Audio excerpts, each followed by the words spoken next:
کیسے آپ دیکھ رہے ہیں میرا یوٹیوب چینل اسلام@2466۔ سب سے پہلے میرے چینل کو سبسکرائب کر لیں، گھنٹی کے بٹن کو دبا لیں تاکہ ہر نئی آنے والی ویڈیو آپ تک آسانی سے پہنچ سکے۔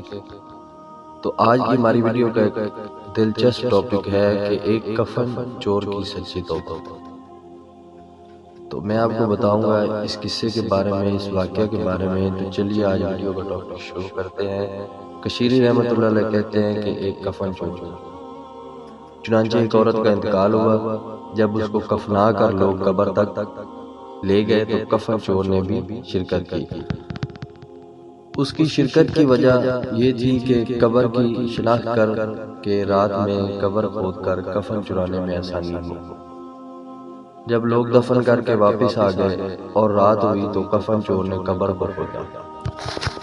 جب لاش نظر آئی تو اچانک عورت بول پڑی، سبحان اللہ! ایک بخشا ہوا شخص بخشی ہوئی عورت کا کفن چرا رہا ہے۔ کفن چور چونک پڑا اور کہنے لگا، اے عورت، یہ تسلیم ہے کہ تیری مغفرت ہے، لیکن میں کیسے مغفور ہو گیا؟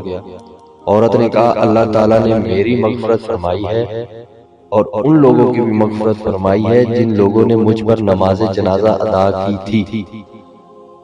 تو آپ بھی نماز جنازہ میں شریک تھے۔